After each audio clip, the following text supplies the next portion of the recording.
We all pot down here. We all pot down here. We all pot down here. It's time to cut out the cancer.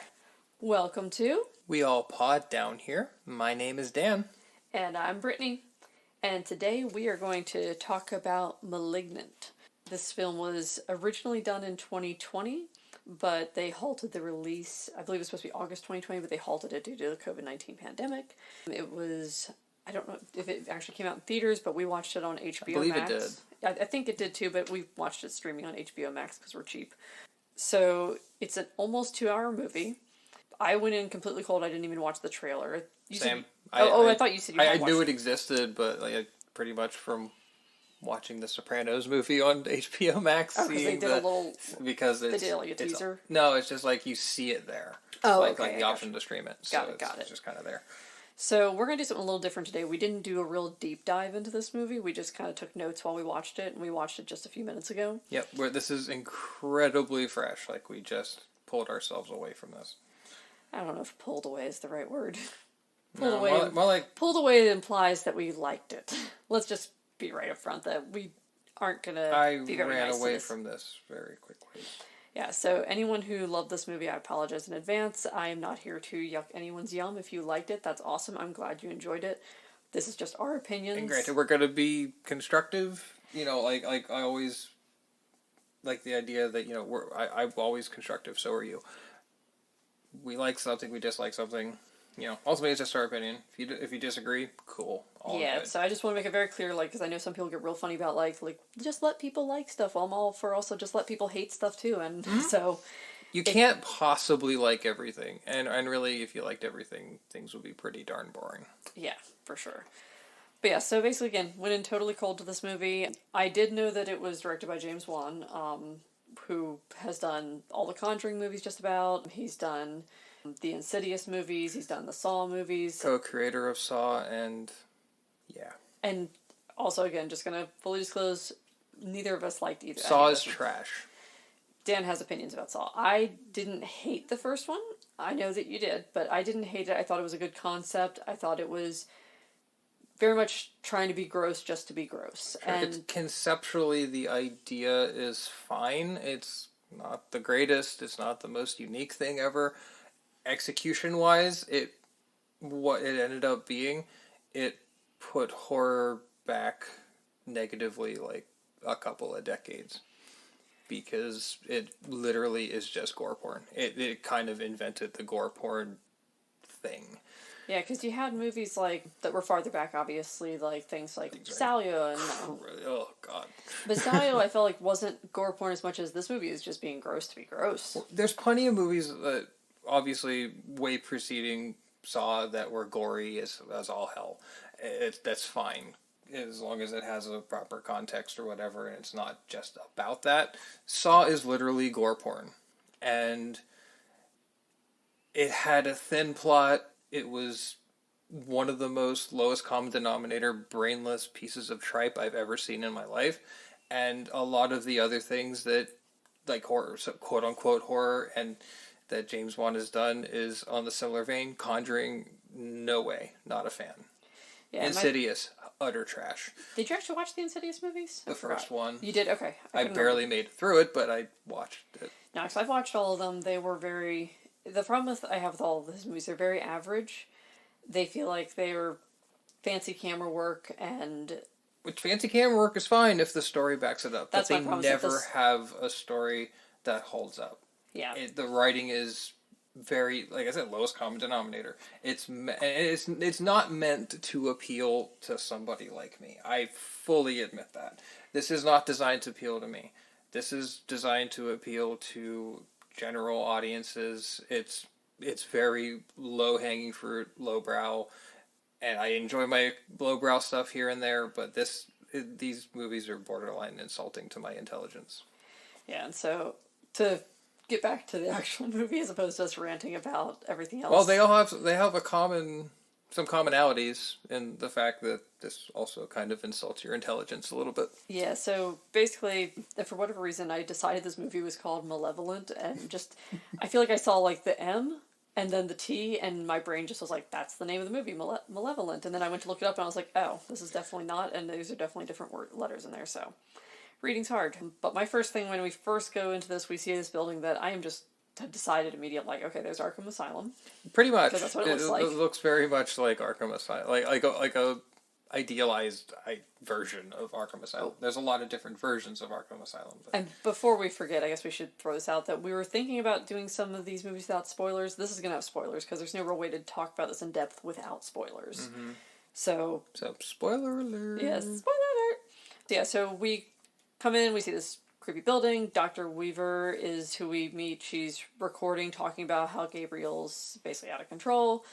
Now, the first thing that basically people are like, Dr. Weaver, gotta get in here, and we see the scene, total chaos, and she references something about ECT, to sedate.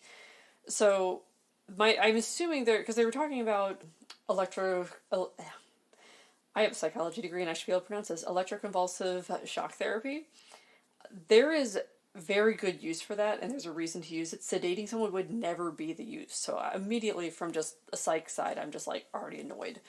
The acting already is very subpar at this first opening scene. Mm-hmm. Later, I will say later on the acting gets better, but this opening scene... The acting doesn't really detract from this, but I think the actors and actresses here, they can only work with what they're given. They can, but at the same time, the dialogue, everything just in that first scene already put like a bad taste in my mouth. This felt very...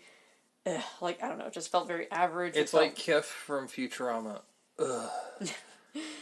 And of course we have to make jokes when we watch movies because that's how we watch movies, so... It's how I kind of cope when I'm watching something that I'm not enjoying. Even if you enjoy it, you do this. I can, absolutely. But you do it more. But I'm more aggressive with it, I guess, because if it's something that I'm not enjoying, I have to survive this somehow. And the way I can survive it is really terrible jokes. Yeah.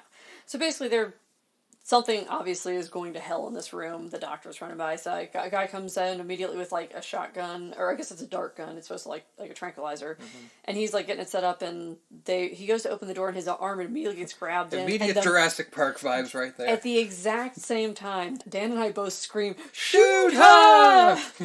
And that's already where we're at in this movie. So again... And through the radio, like when they actually get in here, I guess they've darted whatever it is that's going crazy, and you just hear like it through the radio, this, "I will kill you all." And they're like, "Oh gosh, it can talk." And they talk about cutting out the cancer. So this is not a great start. Time to cut out the cancer. Yeah, and so it's just like, it feels like it's supposed to be so dramatic, but it felt so lame. And it's not like lame in a cheesy, fun kind of way. It's lame this is really stupid. This is not Sharknado. This is not Velocipaster. It's oh god, Velocipaster is so campily delightful. It just felt like, okay, this is not a good start. This is not setting up for anything interesting at all. It just feels very tropey, and like I'm fine with horror tropes. Again, if the story can back it up, and at this point, this isn't a good start. I'm not flushing this down the toilet after like 2 minutes, but it's not a good start. Yeah, so we get into the opening credits. Now I'll give it the opening credits credit here, that the music is actually pretty solid. And really the music throughout is pretty good. Yeah, kind of has like a creepy, like... industrial-ish, dark wave electronic kind of thing, and it's interesting. So it's not bad. The music's fine. So then it cuts to present day, and we see this woman. She's pregnant, but as soon as it cuts to present day, the car's like from the 80s. So we're like, is this present day the 80s? Mm-hmm. Yeah, it doesn't really give a lot of context of where we're at, though. Like later, when you see people's cell phones, it's it's obviously present day. She just had a very old car, which just had a very old station wagon. Yeah, not judging anyone's choice of cars. I just was like, wait. I drove a '92 Cutlass. I'm sorry. Who had the worst transmission ever. Who I would have to sometimes throw it in neutral. Ford Fiesta is sitting out there dead in our driveway right now, and don't talk to me about bad transmissions. I would have to take that thing sometimes and throw it in neutral and turn it off and restart it while mid-driving. Jesus Christ. Sometimes to get that thing back alive. So that was an adventurous first car. Yeah. But so we come to her coming to her house. Her guy that we learn is her husband, Derek, is just like sitting on the bed watching wrestling. She refers to her baby as Dumpling. I think he was watching UFC or something. Oh, okay. I thought it was. I couldn't tell what it was. It looked like Me, I thought me it was as WWE. me as like the like note to everybody, I'm a huge wrestling fan. So like I immediately like I see something like that. Oh, what does he have in there? Oh, it looks like it's like a UFC kind of thing.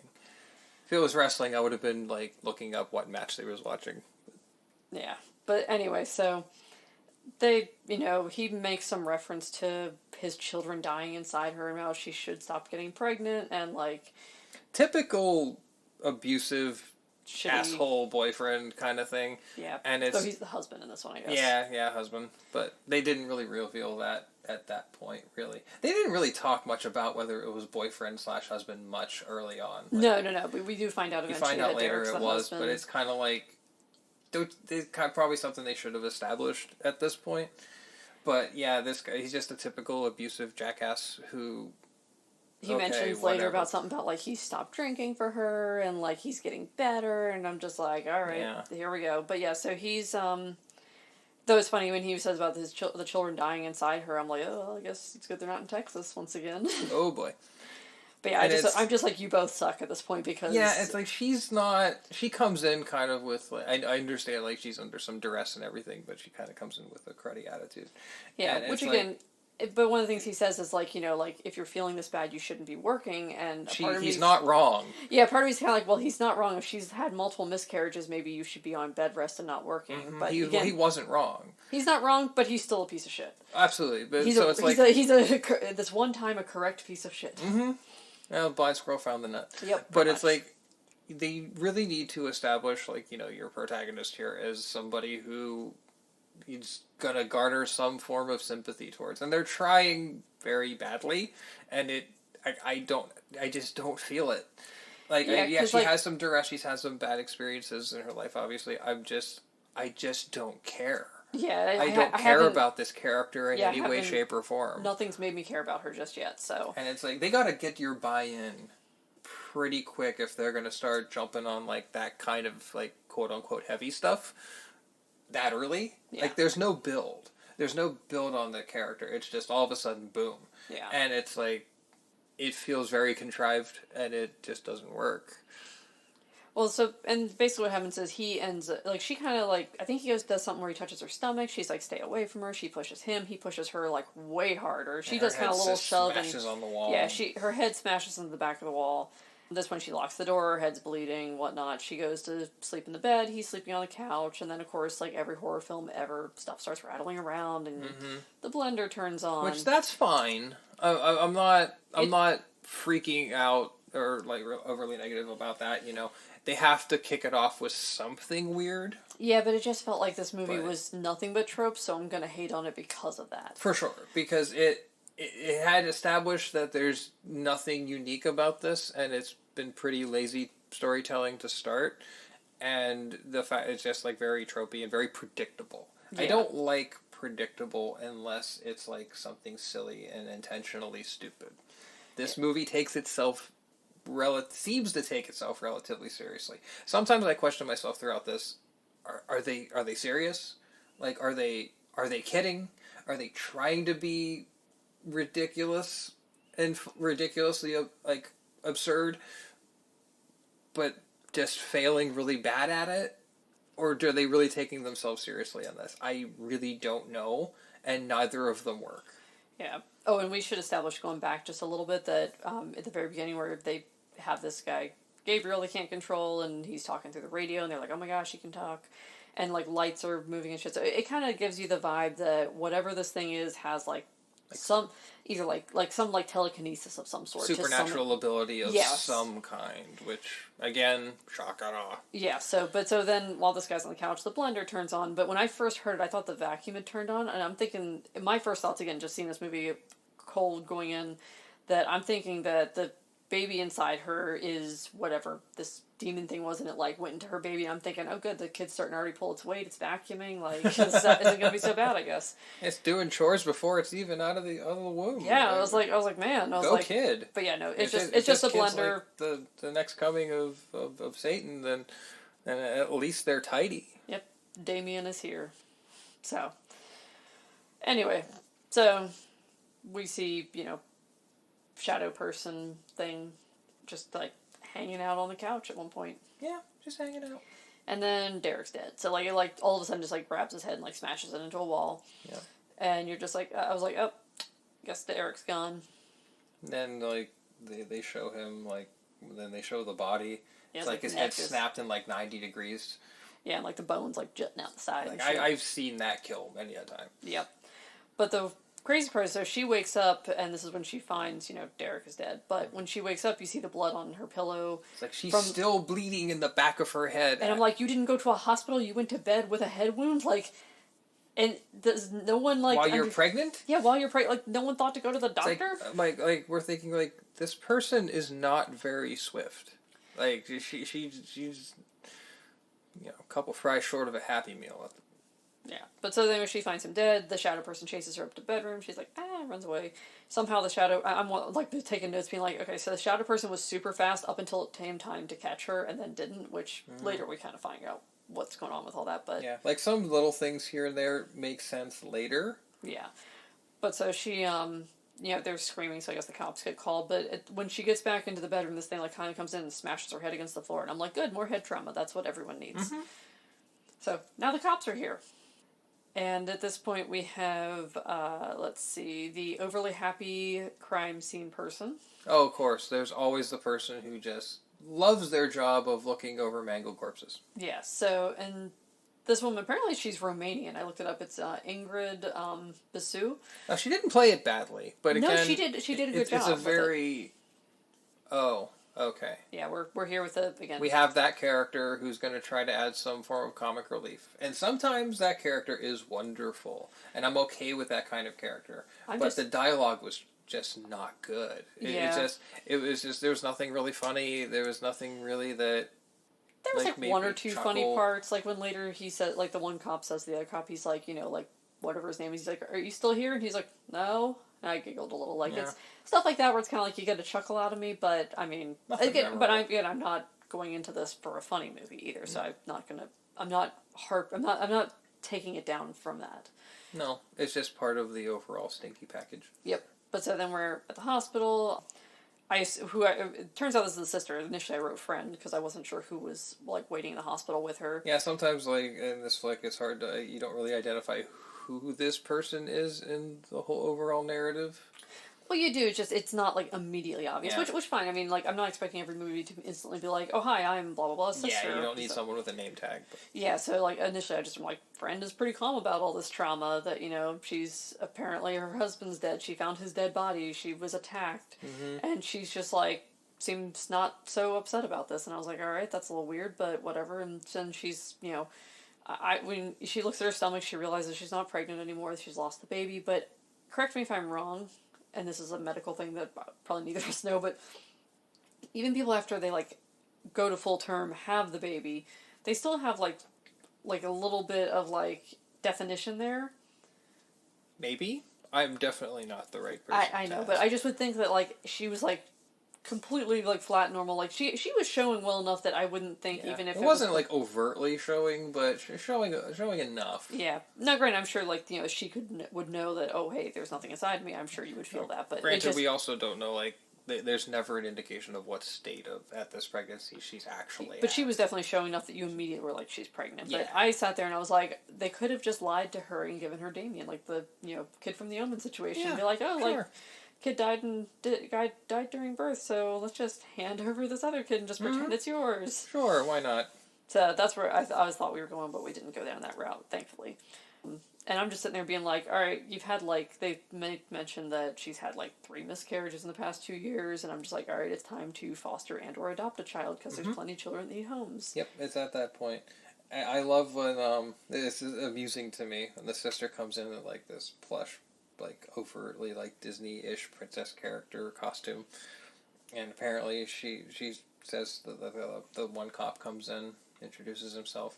She says, oh, the outfit, I'm a princess at Family Planet. And I'm like, Family Planet? You couldn't come up with a better name for a theme park than Family Planet? Apparently. And I looked up, I was curious, does Family Planet exist? Apparently. There's a entertainment center in Barranquilla, Colombia. The country. Colombia. Please, don't think it's like DC or something. But there's an entertainment center named that. There's So yeah, I don't think there's I guarantee there's no connection there's no there. connection, I'm sure. But that kind of made me chuckle a little bit. Yeah, so, and also I guess we should establish names at this point, because I realized the only name I really mentioned was the Dr. Weaver Gabriel and the now dead husband Derek, who's no one seems to be mourning, The which is fine. protagonist is Maddie. Yeah, Maddie or Madison, and the sister is Sydney. So at this point, when Sydney comes in her floofy dress and whatnot, Madison is just catatonic. Apparently been that way a couple days, which, to be fair, I mean, most people be Yeah, that's pretty rough. She's gone through quite an ordeal. And so we jump to the looking at Derek's corpse and in the coroner's office, and they're saying that basically that the suspect, like, the handprints were upside down, so they think there was like someone on the ceiling, but there's no footprints on the ceiling. So, and then she, sister takes her back to the house, and I'm just like, this, even though it doesn't look like the Amityville house, it just reminds me of the Amityville house. It just doesn't have those like eye windows that it needs. Yeah, it's kind of like that older style house that is kind of naturally looks a little off, because in so many movies preceding, it has been a little off. Yeah, and so I'm just sitting there like, dude, sell it, be done with this house. Like, you clearly, like, that something is wrong, obviously. Now, granted, we need to find out later, this thing, obviously, moving wouldn't be the cause of this, but still, I'm just like, yeah, don't stay in creepy murder houses. Now I get, like, to be fair, there's a lot of cases where, like, you think people would just be like, immediately, like, some haunting thing happens and they're like, goodbye. And then people are like, why don't they just move? It's not that easy to just move. And no, picking up shop and just moving is not really an easy proposition. Yeah, but in this scenario where obviously you've just gone through trauma and everything, like, at least go stay at your sister's house or your mom's house or something. Just be around somebody, like so don't be alone in the house that someone just died in. Like, yeah. I was like, at least don't be alone there with the demon. It's like husband's dead, neck smacked at a 90-degree angle, even though it was probably ultimately a good thing for her. She still traumatized, losing the baby and stuff. You kind of need some support, so yeah. Yeah, but so, again, decides to stay there alone because I guess she's a strong, independent woman, which, good for her. Yeah. I would not be that strong, independent woman. I'd be like, goodbye. No, I wouldn't be strong and independent in that scenario either. Yeah, so there's... The lights make really loud sounds. It's like at night things start happening again. Yeah, we see like the shadow people. Apparently she freaks out, like looks like she's just taking a shower. She comes downstairs and the door's not locked. And I'm like, either A, did she come down and find that it already wasn't locked, even though she had locked it? But we didn't have anything establishing that she had locked it, which led me to believe that she didn't lock the door. And I'm like, lock your fucking doors. Yeah, it's like you have things after you. You don't know what happened, and you just leave the door unlocked. Way to go. Yeah, and I think, didn't you, for, like, Christmas, get me the My Favorite Murder keychain that just says, lock your fucking door? Mm-hmm. So, yeah, reminder, lock your fucking doors. Use that as a rule in general. Yeah.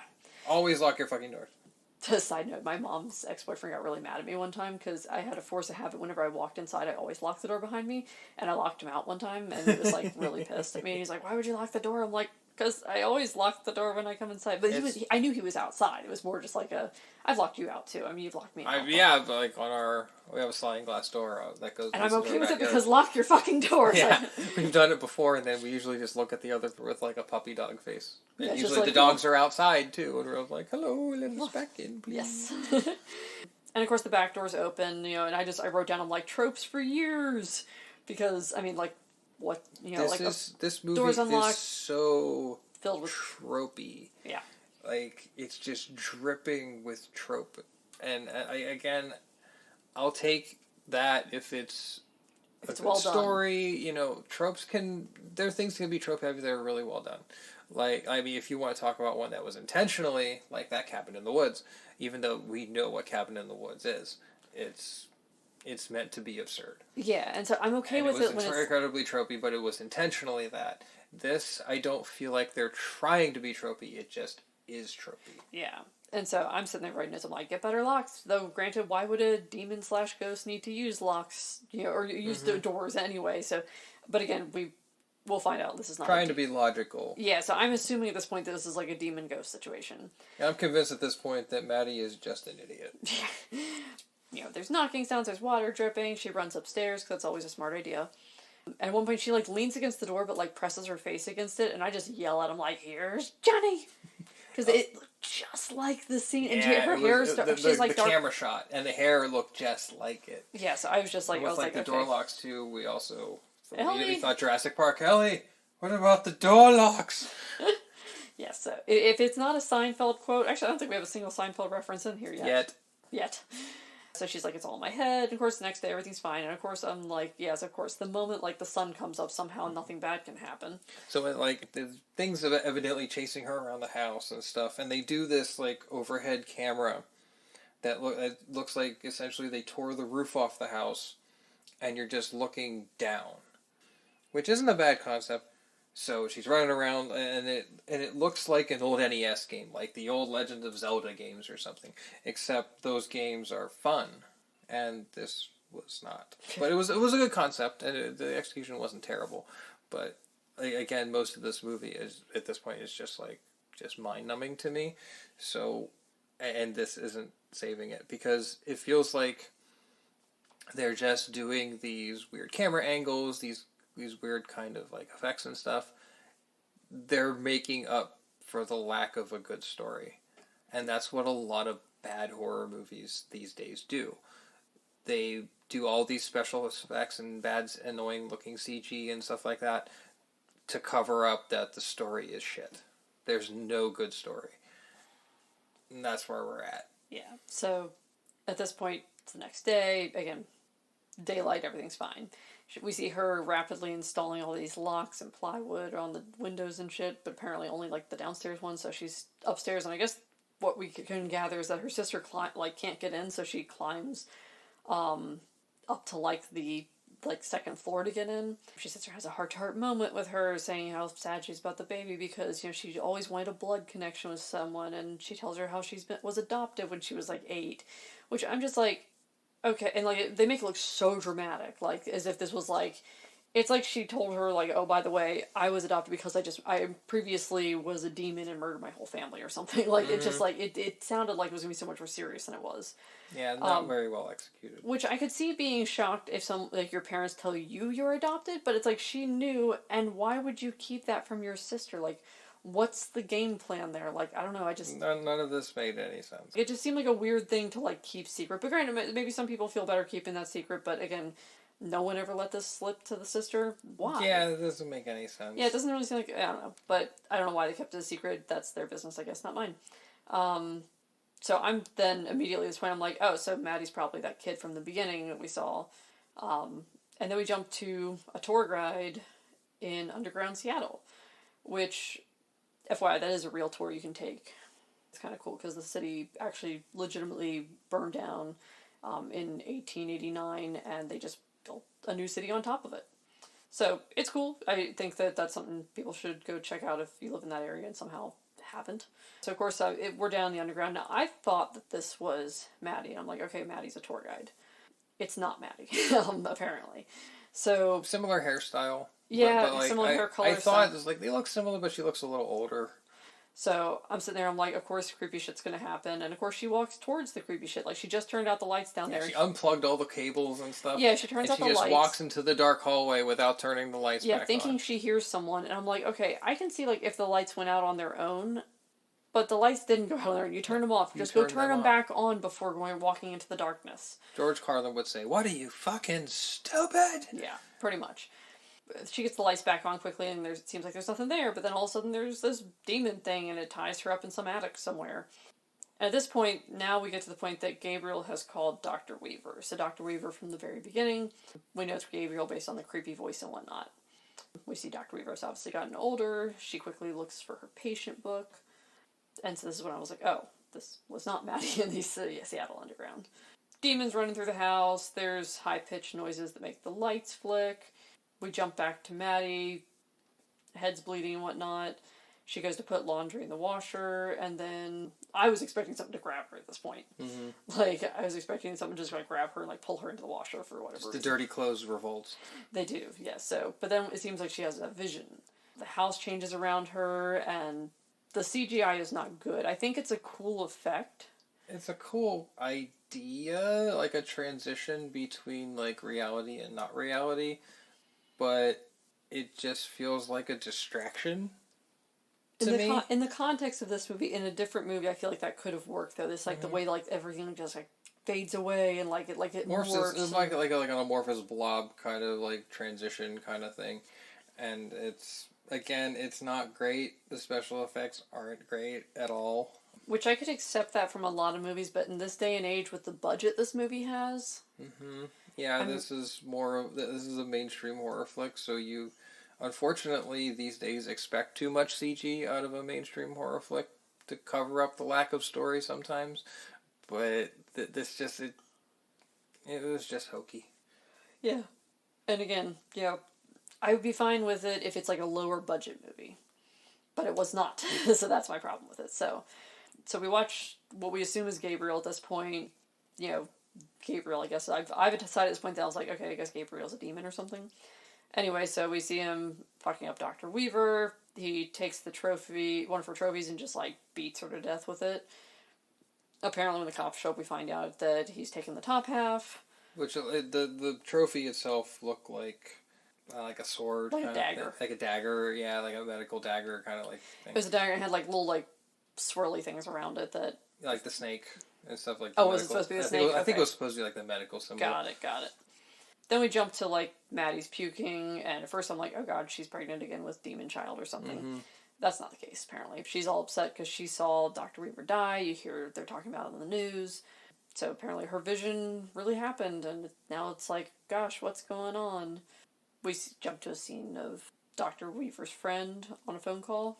The phone call cuts out with the same creepy, like, weird, staticky noise. And we look and the window's open, which, again, I'm like, for the love of God, people, I miss... At this point, with what we know towards the end of the movie, but I'm not going to get to that point just yet, I am assuming that these people have left their windows unlocked and open, that someone could so easily just open it. Yep. And I'm like, oh my god, everyone lock your fucking doors. So, there's water on the floor. It looks like almost like steps leading to the closet.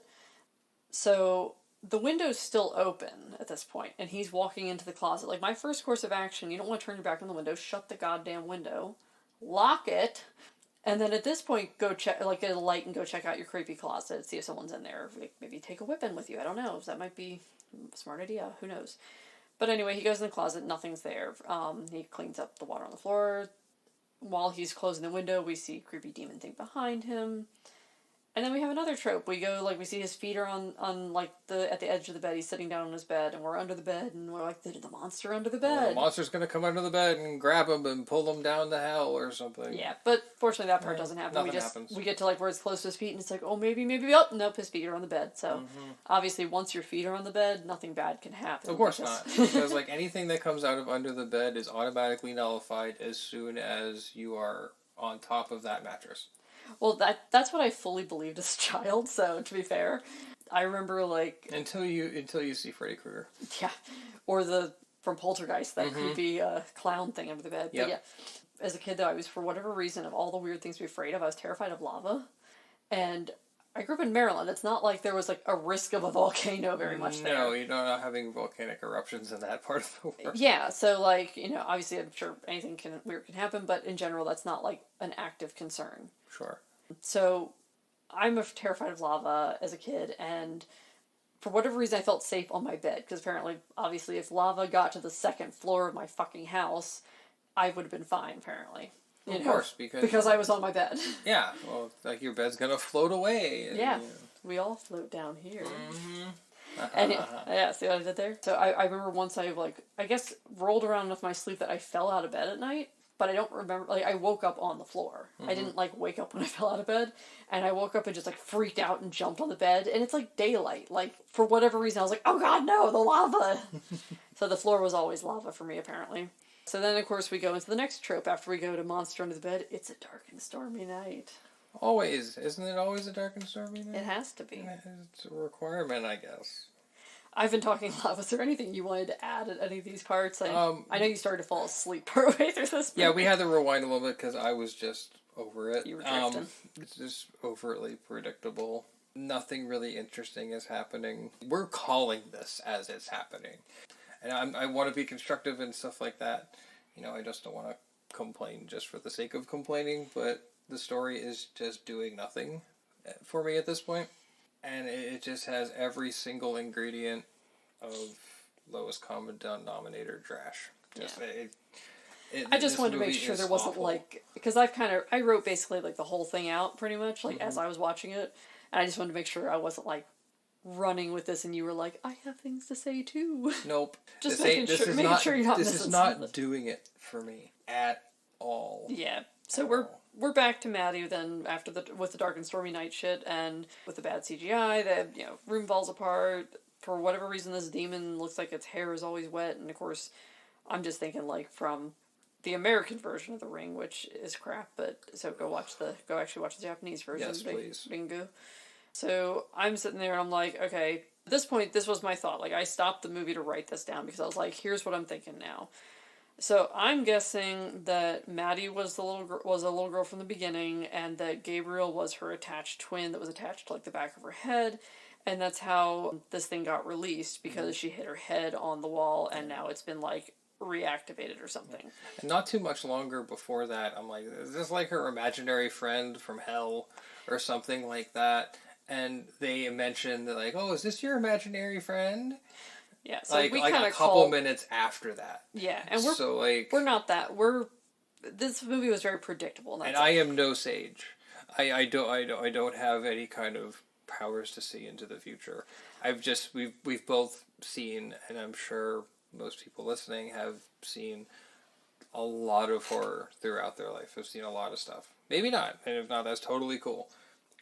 Glad you're here to get more into it. Yeah. But a lot of times, if you've seen a lot of horror, you see, if the story's not really well done, well crafted, you're gonna, if it's too predictable, you see it really quickly. Yeah. And with this movie, we're seeing it way quicker than even some of other really bad stuff. And that's one thing I absolutely fucking loved about April Fool's Day is I thought the twist again was going to be, oh, there's the twin sister. Here's the trope. You don't see it. It makes you think it. Yeah, they make you think we've got the twist for you, and then that's not actually and then they turn it on its head. That's what actual fucking brilliant. That's how you do a twist. It's an actual twist. Yeah, I mean, one of the most famous ones of all time, The Sixth Sense. He's actually dead. Yeah. Spoiler alert if you haven't seen it. If you haven't seen The Sixth Sense by now, and you somehow don't know that he's dead... Not sorry. Bruce Willis is dead in that movie. If you somehow don't know, then I give up. But that was a really, really well done twist. This is not. Yeah. Like, there's so much evidence here, like, yeah, this is probably a conjoined twin-ish kind of scenario. Or again, like you said, the imaginary friend. The imaginary friend kind of thing. There's, and then they confirm the idea of an imaginary friend a few minutes later. Yeah, because basically they go, and at this point, Madison and Sydney, her sister, go tell the cops about the vision she's been having. And of course, the cops think she's nuts. Yeah, which, I mean, if someone came up to me and told me those things, I'd probably be like, okay, we can go take you to a doctor now. Another really funny scene is they show Gabriel with the trophy dagger, like sharpening it and all this stuff. Oh, yeah, in the attic. In the attic, and like making this formidable weapon and stuff. Those are typically made of plastic. To be fair, that kind of one probably was made of metal. I hope so. Because I'm just thinking... I mean, obviously it was, but it looked like when they first showed the trophy, it looked very kind of plasticky to me. It did, but to be fair, like I said, because I have a lot of trophies like from like horseback riding stuff. Some of mine were actual metal trophies. So for something like a real prestigious like Dr. Ward, I bet it was actually. But this thing is like it does look like a master craftsman, like sharpening this thing perfectly. Yeah, like a Smith level kind of thing. It was. Gabriel is talented. It was utterly ridiculous. And it's even more ridiculous in context to what we get to what reality is in this scenario. They go, they tell the cops, where they think the next dead body will be. They go, they find it, which was one of the doctors that treated supposedly Gabriel. So they're starting to connect the dots. Yeah, and stuff like that. So they go. Oh, there's doctors that treated her and stuff. And wait, so they go. There's one left. Yeah, so they go back to the station. Emily's head starts hurting, it's bleeding, and I'm like, dear God, get your head looked at. Like, you are bleeding out the back of your head. She has never once gotten her head examined. That, as far as we can tell. I mean, obviously, from the initial one she would have, but, But so, then she gets a phone call. It's Gabriel. He calls her Emily. But he doesn't tell her his name's Gabriel. And then he tells her he's going to do something. And she's just like, Gabriel, no. And you realize, oh, she knew his name. Mm-hmm. So they go to see her adopted. Some weird connection kind of thing. So now Sydney and her go see the adopted mom. They ask who Gabriel is. They show a 9th birthday video.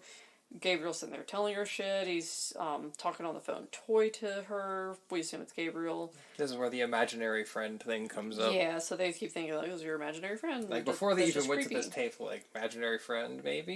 Yeah. Because it sounds like it's like she's talking to something that everyone else thinks doesn't exist. Yeah, so then we jump back to the cop. His last name is Shaw. I forget his first name was, like, Keiko, the cop. Oh, yeah. The male cop. Yeah, I forget how he pronounced it, but yeah, so we'll call him Shaw, because that was his last name. But anyway, he's looking through all the paperwork, he finds these flash drives, and now we see there's a third doctor, so I'm just like, oh, well, third doctor's dead. Yep, third doctor's dead. And I'm just like, they talk in this video, though, that he in this, like, clip he finds in the flash drive about how, with this crazy case of Gabriel, that they bring in these doctors from, like, John Hopkins. She just says Hopkins. I'm assuming, obviously, They're probably Johns Hopkins. referencing Johns Hopkins and just didn't want to pay the royalties. Keep in mind, they're in Seattle, so that's in Baltimore. And I think the other one they referenced was Los Angeles. Los Angeles. These doctors moved there, I guess, came there to see this case and then never fucking left.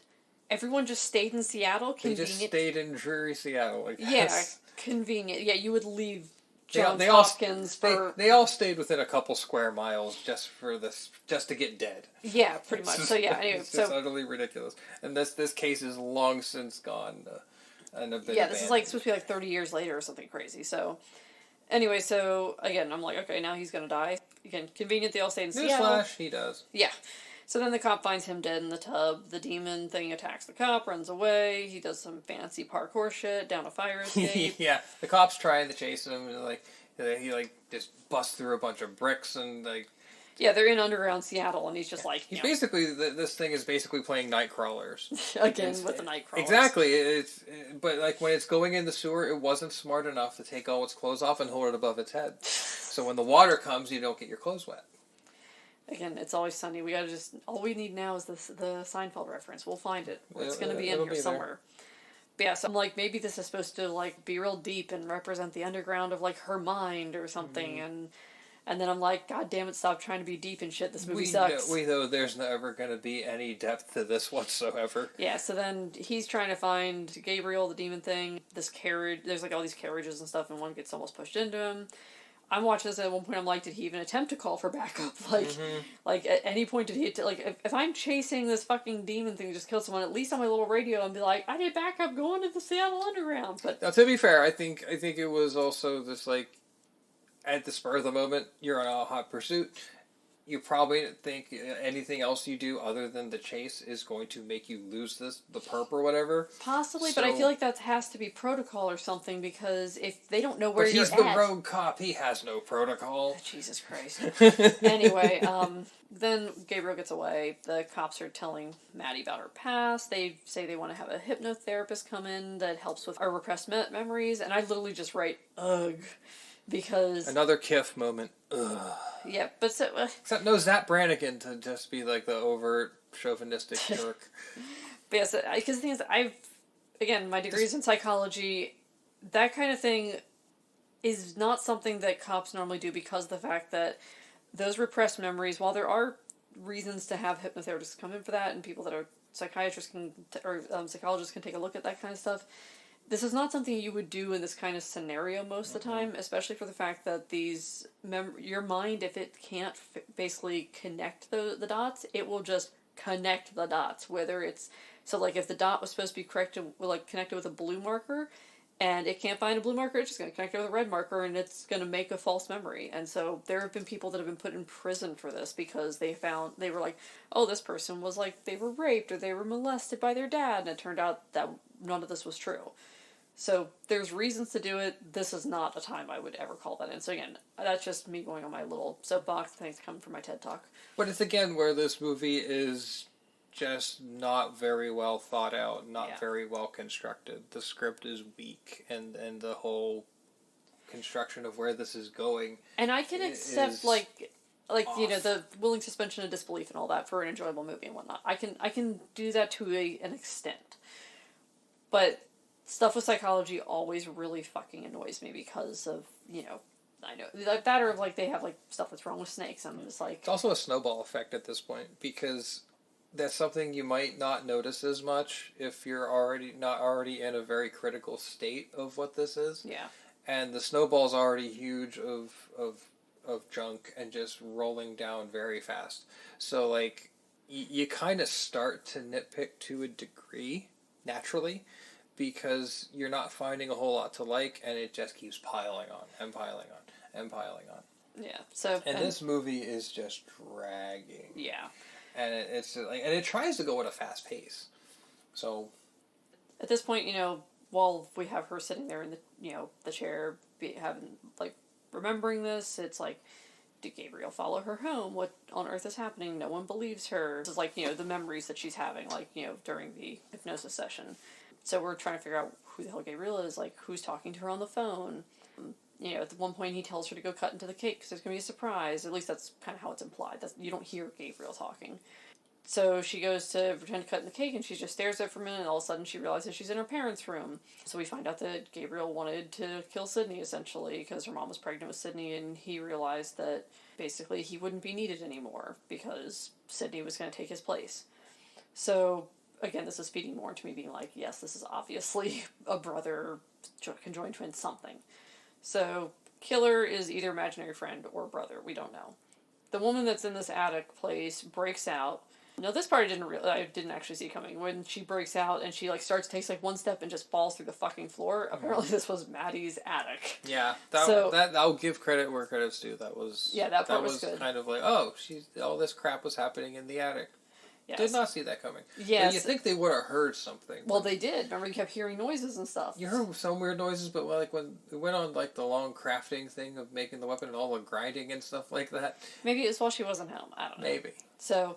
Anyway, so now that the cops are like, okay, clearly, Maddie's the killer. They find the trophy weapon in the attic, which kind of funny when you think about it.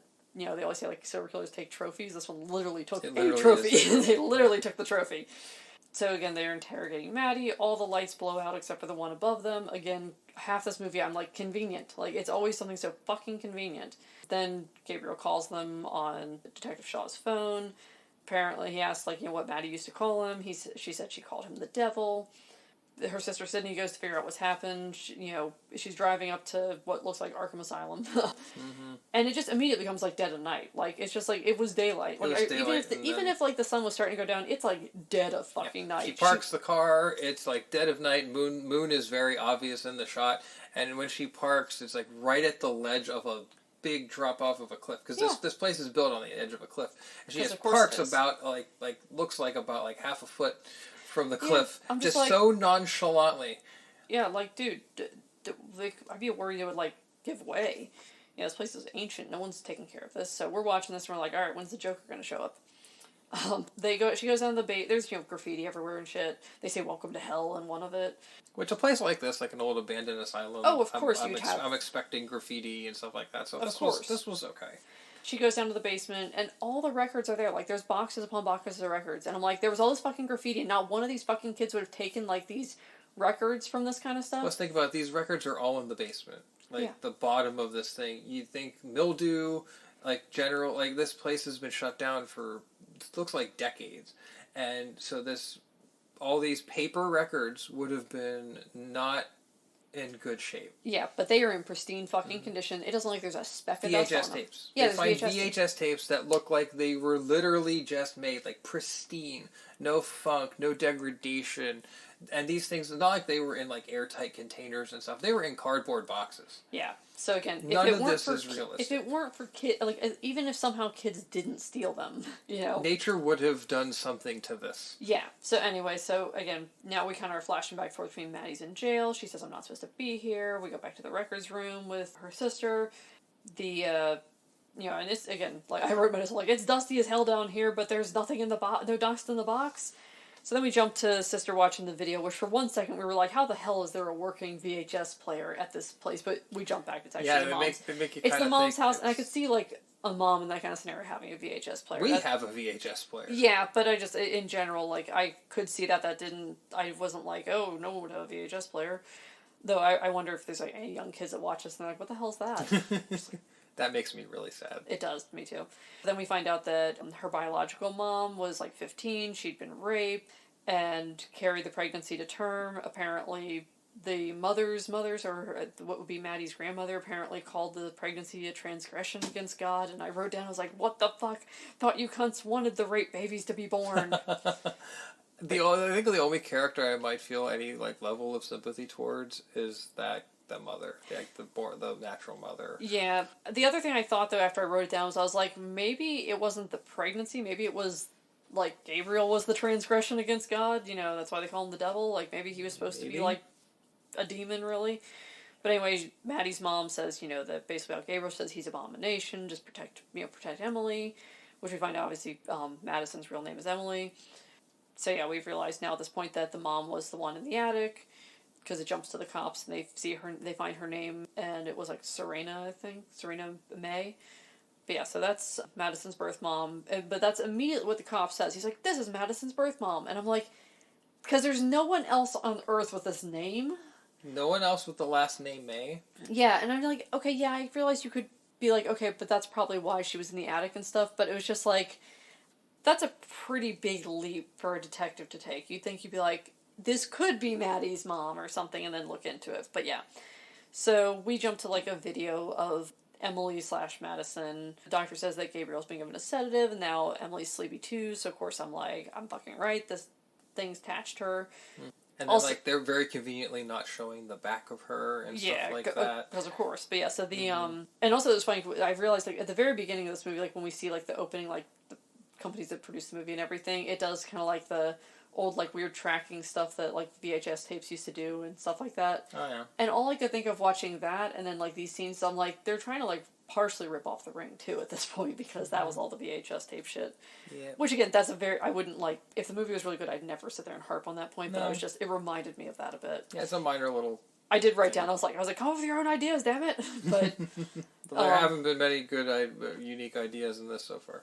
Yeah, so, again, we kind of then, like, pan around, and we see, now at this point, we see that Gabriel is, like, looks like this horrible demon on the back of her. It's almost like if, like, there was, like, a malformed golem on the back of her, and the effects here were incredibly cheesy. Now, I don't know if this was practical or CG'd.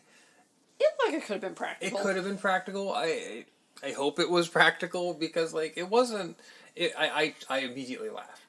Like, oh my! We paused it. We were laughing so hard. We were chuckling and just laughed. And I think it was that, like, we were laughing, one, because we totally called it, and not to toot our own horn, but it was kind of obvious. Yeah, no, it was obvious. And it also was kind of like, all right, this thing is ridiculous.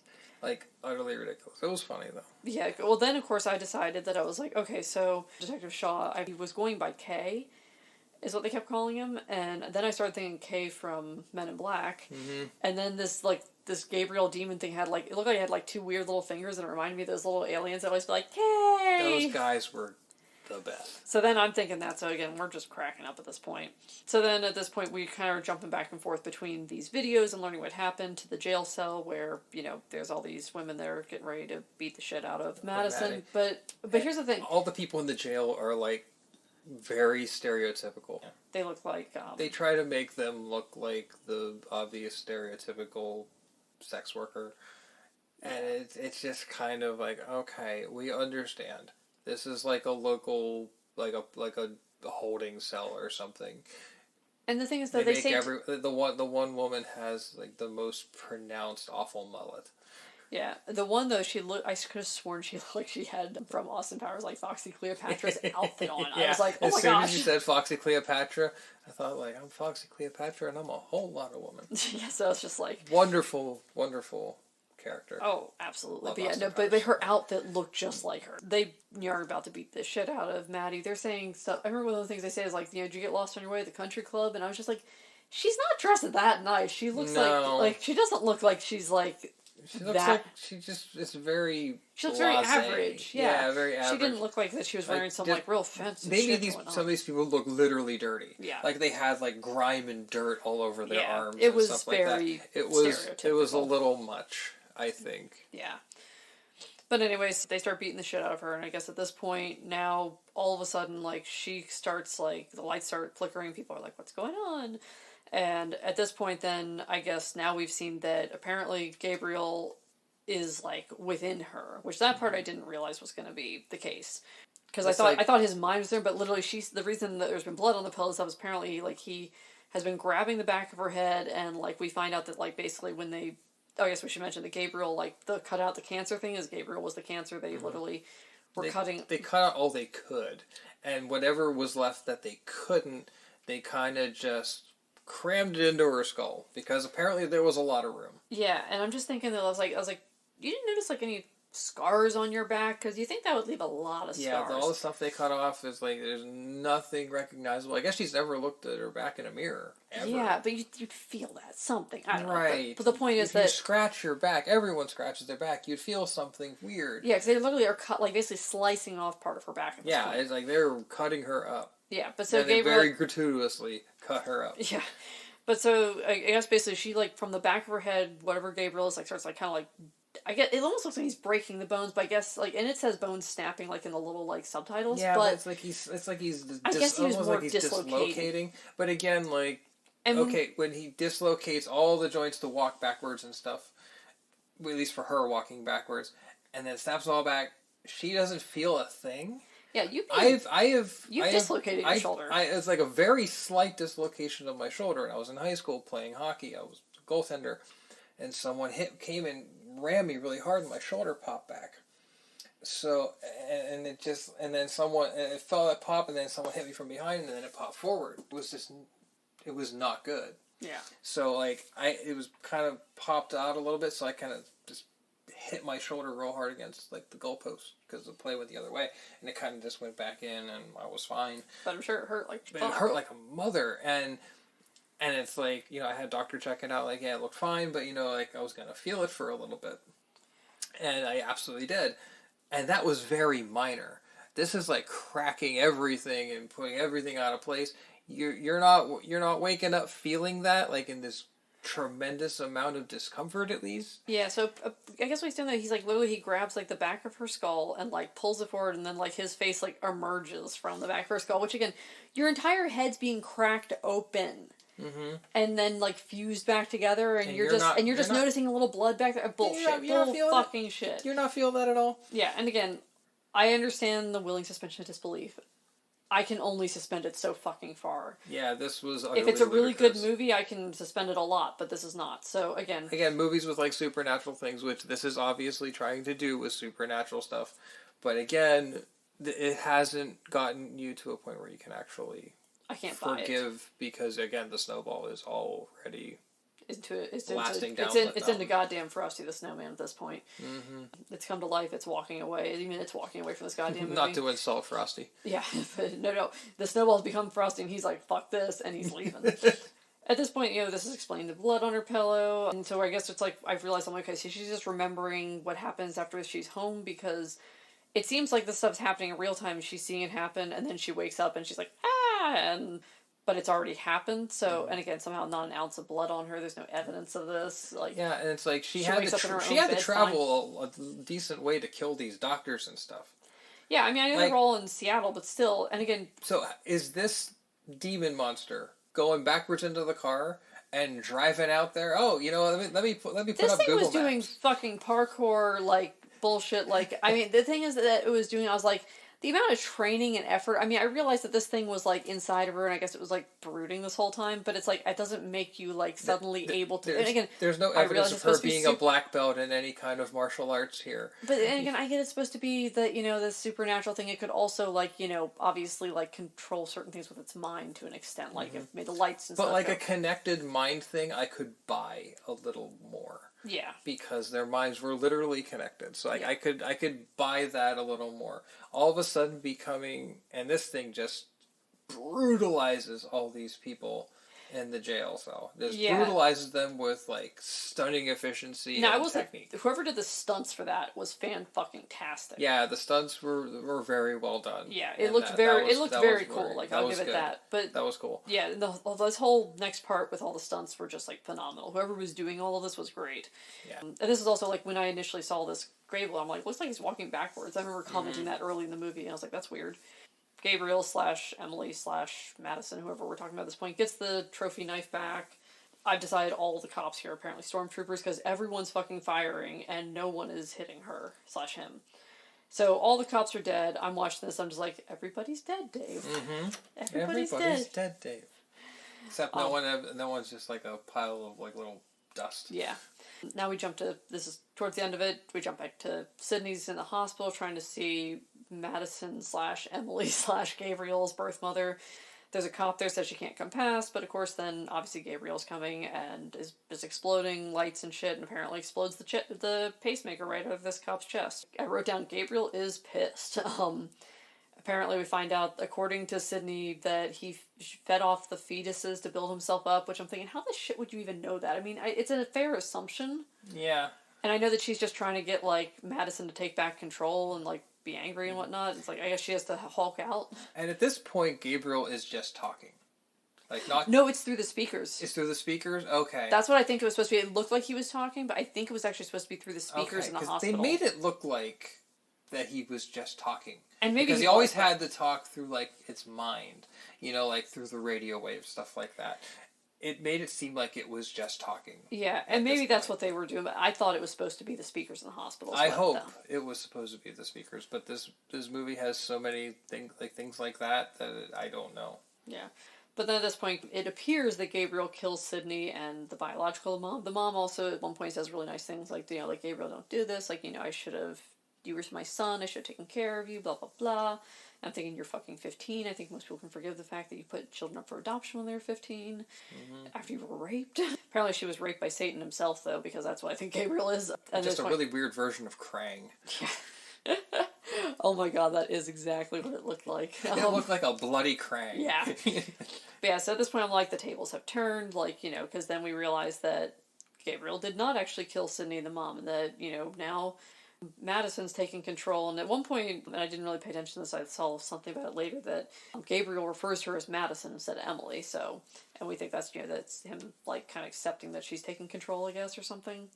But so she basically... not very willingly. Yeah, but so she played the mind game, basically, back on him. Turned the tables. She tells him that he was always a monster, which I'm thinking, let's, for 1 second, assume he's not a demon. And just in this horrific situation, that fucking sucks for this guy. Like, I was like, unless he's actually supposed to be a demon, this is pretty shitty for him. Like, this is not a very good existence. And Now what he pulled off is quite impressive for someone in that repressed state. Yeah, and so that's why I'm just like, maybe he truly is supposed to be always a monster, but I'm like, is he just angry like he got given up for adoption and all this shit, and just like, or is he actually supposed to be like a fucking demon, like that, like was a product of the rape or something? I don't know. So she, like, basically, like, in her mind, Madison traps him in, like, what looks like a jail cell. Like a giant jail cell with, like, unending rows of bars. Yeah, and honestly, like, what I would have liked better, again, this is under the premise that he's not a demon, he just was in a horrible scenario, is that the thing she leaves him trapped in is actually a nicer situation. Like, she leaves him, like, I would like to see him become, like, an actual boy, like, maybe even look like Damien, it'd be funny, but, like, and, like, be like, here, you're gonna get to, like, live this normal life, but in my head or something. I don't know. You're gonna get to be a real boy. Yeah, but you know what I mean? Like, I feel like rather than just be like, oh, we're just gonna... And I realized that, like, obviously Gabriel did awful things, but again, under the premise that he's not a demon, that he just, like, was really angry about, like, the shit life he was basically given. But Maddie pulled the old switcheroo! Like there George, you go. We got the Seinfeld reference. You got George in there. Yes. Basically, of course, everything snaps back into place for her. Like, literally, like, all her bones snap back into place, like, nothing happened. And she doesn't feel anything. Apparently. Like, I mean, maybe she doesn't, she's just, like, really good at hiding it, but at this point, how the fuck are they gonna cover all this up? Like, she's going to fucking prison. I mean, whether the cops are gonna be like, yeah, Demon came out of the back of her head and killed our entire force? Yeah, Demon was responsible. It's not your fault. We're just gonna let it slide. You go ahead and have a normal life. It's all good. Yeah, so And then I'm she just... lifts the bed off of her sister because she's like, "Oh, you're gonna lift this?" Well, if he had the strength to do all these things, so do I. And she just lifts it up, and I guess it's just like the it's adrenaline, like the mom lifting yeah, the, it's like when off George. the car. It's like when George picked Oh, up the ECV, and his boss thought he had a physical issue, and so they gave him the rascal, and he was actually faking it. He was faking being handicapped. And he goes it's like in moments of great stress, you can sometimes have superhuman strength. He's like, you ever seen The Incredible Hulk, sir? No. But yeah, so they, at this point, you know, because earlier she was saying about the reason that she was so sad about the baby, she wanted to always have a blood connection with someone, and that's when we, you know, again found out she was adopted. So then she tells her sister, you know, I always wanted a blood connection, but you're always my sister, I'll always love you. And I just We're gonna get to love each other on the other end of a cell. Yeah, and I'm just like, so I write, I'm like, yay, happy ending, except for, you know, all the innocent people who are now dead. Like millions of people, like hundreds of people are dead, lives destroyed, families shattered. Time to get moving. Thank you, George Carlin. So yeah, that's pretty much the movie in a nutshell. That's where it ends. They're hugging, but then we hear like the light that's in there starts to make the noise, like the little noise that was happening earlier. Yeah, the messing with the. So again, that's of course going to probably set us up for the 50 sequels that they're going to want to make of this. I understand. I mean, there's movies I love that had tons of sequels. Obviously, like all the Friday the 13th, the Nightmare on Elm Street, the Halloween movies have had tons of sequels, and a lot of them were really bad. But at least the first one was good, you know. So it's, at least some of the sequels were good. All the Halloween sequels and of very varying quality, they all kind of remain with a connection, and you know, Dr. Loomis was that connection. Yeah. So it even sometimes it was relatively loose. Loomis was always trying to stop him. It was like the cat and mouse game of him trying to stop Michael from terrorizing people. Yeah. So you had that. This is like, what's the next one going to be? Malignant 2, Electric Boogaloo. It's just, why? But yeah, so I think I think we've said a lot of what we wanted to say about this movie. Let's just real quick wrap up our ratings and wish everyone a good night now that they've listened to us rant forever. So I'm going to rant about one more thing. Oh yes, please go. To play off the name, for me, this movie is just an unwanted growth on horror. Yeah. This should just go away. And the best description I can give this is horror by numbers. This is like a paint by number movie, but a horror movie. It's so predictable. It's so just blasé. And it couldn't have been lazier, and it couldn't have been more boring. Yeah. Yeah, so for rating it for Skulls, which is just the overall film, 1 out of 5, what should... I mean, if we could do a negative scale, I would. But to be fair, let's just give it a 1. Yeah, I'm feeling a 1 as well. Scary factor. And you guys think of scary, though, from the perspective of, like, the average person is the way I'd look at it. I would say scare factor is like a 2. Yeah, that's what I was feeling. I mean, like some of the scenes were like kind of like when they actually show like the backwards thing instead of like cracking, so like it can be a bit unsettling. Yeah, there was various parts, and the surgery scenes. Yeah, so it's like were kind of grotesque. Yeah, then we'll get into that more. But for actual like scares, like would this like keep me up at night? Like I think most people could handle this if you could handle like the blood. But again, this is assuming that you like horror and you're okay with handling blood. Then yes, I think you could handle this. I'll give it a 2. Music and sound, I'm going to actually give it a 4 because it was very, very good. Sound design was great. Yeah. Soundtrack was good. The soundtrack is something I would probably listen to. Yeah, so, a very, very good soundtrack. Yeah, so that's think, where... And the sound design was good. You know, when they did the cracking and stuff, like it was really pronounced. It was well done. It reminded me a bit of Train to Busan when the zombies just like... Yeah. Yeah, it was... I think sound design was good. I'll go with the 4 as well. For effects? If I don't know yet, we haven't done research on it. If like the little creature was practical, then all right, that was kind of campy cool. I would probably give it a 2. In that some of the CG wasn't terribly done. I just thought it was trying to gloss over a lot of things. But I'll probably just stick with a 2. I'm going to give it a 3 just because I think if it had been a good movie, I liked the see the scene of it fading away and stuff with that CGI. I know you did not, but I like, that kind of thing with it. Some of the camera work I think was okay too. Like the overall thing, like the NES looking thing, that was an interesting perspective. Yeah. So, and it wasn't terribly done. So I thought that was kind of interesting. And again, that an idea like that would be a cool addition to a movie where you're really invested in, and it would be a cool perspective. Yeah. But yeah, for effects, I'll give it a 3 just because I did like, even if that creature was CG, it made me laugh. I mean, it were very campy, so again, that, I liked the fade away thing.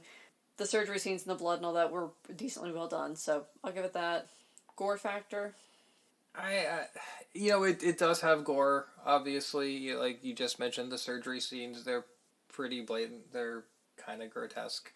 The killings and stuff, like the bodies left over, are not having a good day. No. They're pretty ripped up. So I would say it's not like overtly gratuitous, which is good because, a lot of the things this director has done has been. So yeah. I'm glad it didn't go that far. I'd say probably about a 3. It's a little more than the average amount of gore, I'd say, from a lot of different kinds of horror movies. Yeah. So I go with the 3. If you're a little squeamish, there's some stuff you're probably not going to like, but it's also very, very mainstreamy. So it's nothing that, like, if you've watched a decent amount of, like, mainstreamy kind of horror movies, it's nothing you're really going to be shocked by. Yeah. But be warned, there is some blood and guts. So, yeah. A 3. Yeah, I'm feeling a 3 as well. I was, like, debating between 3 and 4, but I was like, you know what, 4 I, like, really reserve for, like, 4 and 5 is, like, real bloodbath situation. Like, Saw is going to get a 5 for me for gore. I don't feel it was at that level. But yeah, I think there's like the scene where like when Gabriel, her, whatever, is killing the people in the jail and like is just like sticking her fingers in her eyes and just blood. And I can't do eye things. So I was just me neither. I was just like, a lot of snap limbs with bones sticking out, stuff like that. Yeah, that's from the game. So yeah, I think a 3. Like maybe like if I could do a 3.5, it would probably get that, but not quite a 4. It's above average, but it's nothing really overly shocking. Like I feel like if it's gonna be really getting bloodbath level, I'm going to go a 4 or 5. It wasn't quite that. Yeah. Wasn't like this in The Shining, just the blood coming out of the elevator. That was a lot of blood. Yeah. But yeah, the overall, again, I don't think this is great. I think it's worth a watch. If you enjoy, not to be kind of a jerk, if you enjoy really predictable, boring mainstream horror, you probably will get something out of this. Well, it's like I see a lot of people that always love Hereditary. They love, all Hereditary the Conjuring was genius compared to this. Yeah. Because at least, like, the first half of Hereditary, and I'm not going to go too crazy into it, Hereditary was a much, much smarter film than this. Yeah. And then, like, I know you didn't watch Midsommar, but I did. I did not like it. A lot of those movies, I feel like, I don't even know how to describe it. I feel like that they're doing stuff to do stuff and that there's not a good story behind it and they could have had good stories and they just decided to just, like, throw it all out the fucking window. But there's people that love those movies. They act like they're, like, absolute masterpieces. And I don't understand it. And that's the thing. And again, not looking to yuck anyone's yum. If that's your thing and you love it, go for it. I am not judging you at all. I'm just explaining why I don't like it. You'll probably get something out of this if you, like I said before, horror by numbers, basic, kind of predictable plot kind of thing. If that's the kind of thing you're into, enjoy. Not my cup of tea. This movie was not made for a person like me at all. Yeah. Give it a shot. If you think it might be your cup of tea, give it a go. I wouldn't go to a theater for this. Like, if we went to the theater to see this, I would be annoyed. Yeah, but I would have been more honestly, annoyed seeing Hereditary we in theaters. We would never go to a theater. But we had that. What was the thing that they used to do with we all watch all the movies we wanted. Movie Pass? Movie Pass. Remember? Oh my God! Talk about a fall from grace.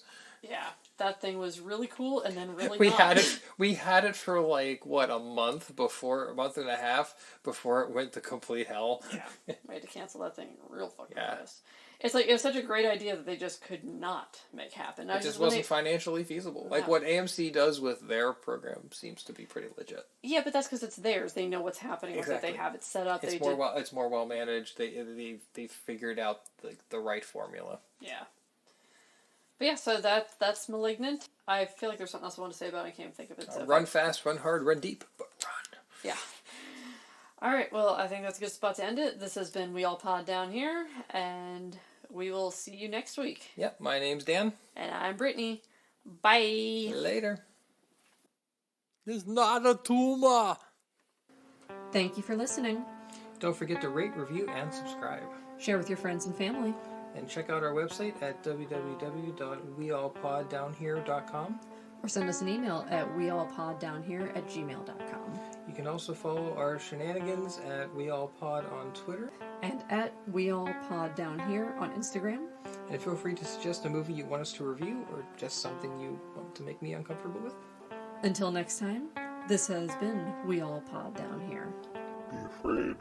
Be very afraid.